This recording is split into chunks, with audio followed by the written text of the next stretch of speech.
Bagi rekan-rekan yang kemarin atau saya jumpai ya kemarin di teman-teman yang bertanya tentang bagaimana caranya beternak maggot lalat hitam.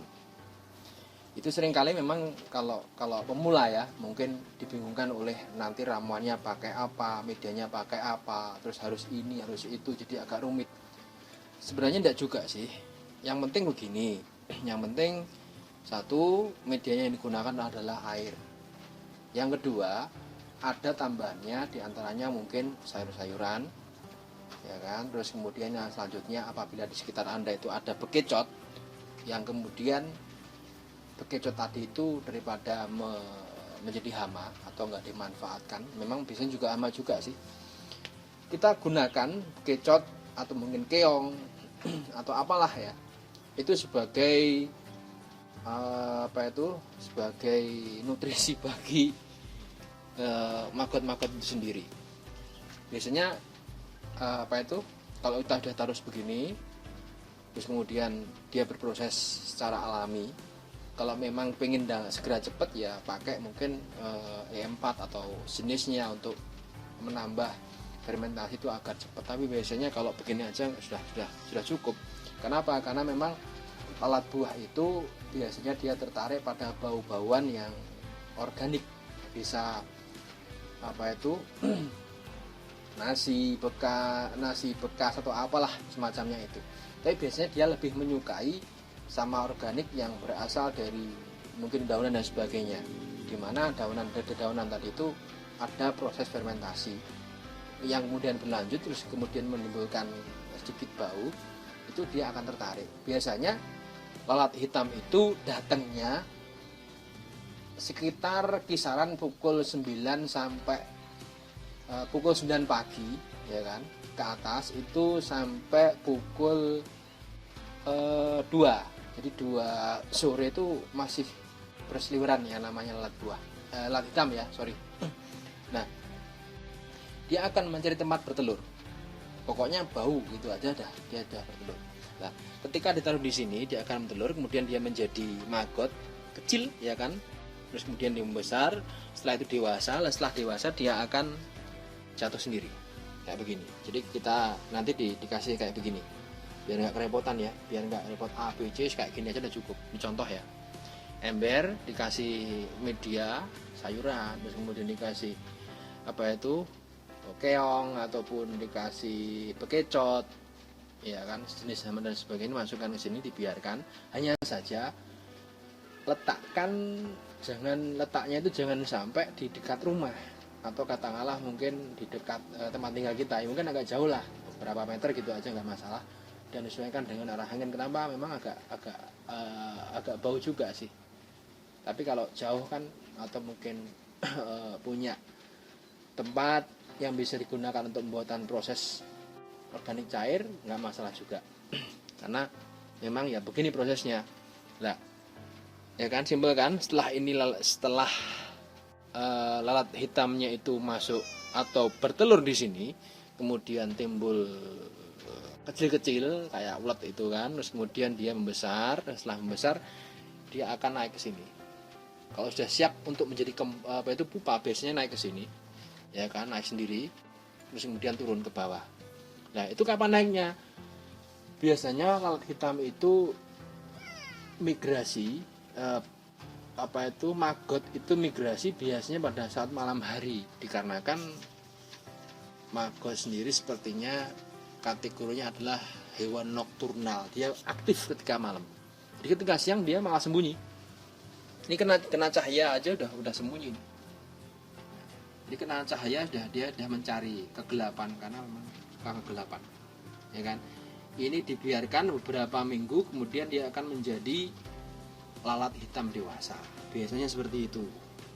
Nah, kenapa kok di sini dibiarkan begini? Karena memang ini ya bukan produksi utama ya, jadi saya hanya mengambil organik cairnya saja yang saya gunakan untuk untuk bahan pertama, untuk pupuk cair akar ya kan. Yang kedua untuk pupuk atau nutrisi daun, batang dan buah. Hanya saja perlakuannya berbeda antara nutrisi akar dengan nutrisi daun, itu beda. Kalau akar yang begini kemudian dipindahkan airnya, ya kan, lewatkan atau sebagainya, ya kan. Nah, itu nanti langsung bisa disiramkan ke ke lahan. Akan tapi apabila ingin pupuk cair ini digunakan untuk nutrisi daun, maka harus diproses dulu, ya kan. Prosesnya kurang lebih sekitar 3 harian, nggak lama juga, 3 harian itu baru kemudian bisa digunakan. Sebab kalau langsung digunakan, misalkan ini saya ambil, ya kan, saya ambil dengan keketelan kayak begini, saya ambil kemudian saya gunakan, itu biasanya daunnya yang kalah, pasti panas ini. Nah, ini ada banyak magotnya ini loh, banyak kan magotnya. Magotnya banyak ini, besar-besar, gede-gede, gemuk-gemuk, ya kan, magotnya sehat. Nah, makanya harus kembali lagi ke konteks pembuatan organik cair untuk nutrisi daun, harus diproses dulu, nggak boleh digunakan sembarangan. Kenapa? Karena memang tiap tumbuhan itu memiliki klasifikasi yang berbeda-beda untuk ketahanannya.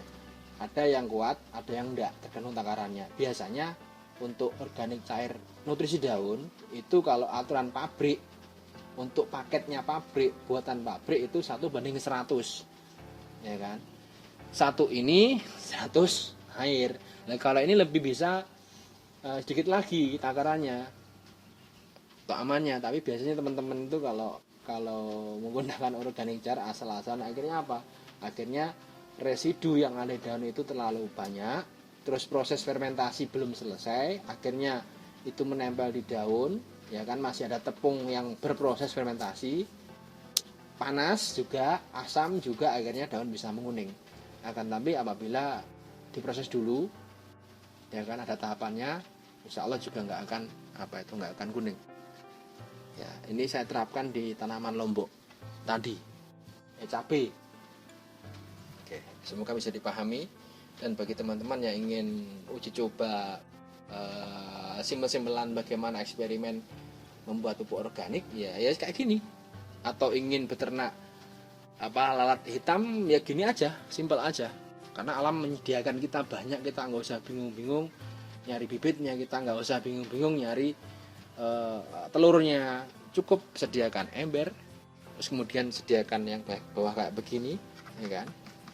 Terus kemudian ada bahan organik, jadi dikasih, kalau mungkin pengen ditambahkan empat juga silakan, nggak masalah, agar biar cepat fermentasinya. Simpel kan. Nah, nanti kalau sudah begini, ditaruh di mana? Ditaruh di wadah sendiri, kemudian dimasukkan ke kandang untuk dewasa, silahkan, tidak masalah. Karena ini juga sebagai nantinya sebagai calon indukan, simpel kan. Dan biasanya kalau kita menggunakan bahan organik yang ada unsur dagingnya, hewaninya, maksudnya ya, itu sehat-sehat, besar-besar, simpel kan. Ya, demikian tadi, semoga bisa menginspirasi bagi teman-teman yang ingin bertani organik atau yang ingin mencoba trial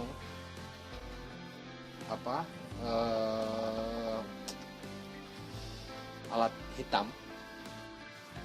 Kalau ada pertanyaan atau sekiranya sesuatu yang kurang jelas, nanti bisa ditanyakan lagi, kita bisa sharing, atau mungkin silahkan masukkan kantor pos kalau ingin bertanya.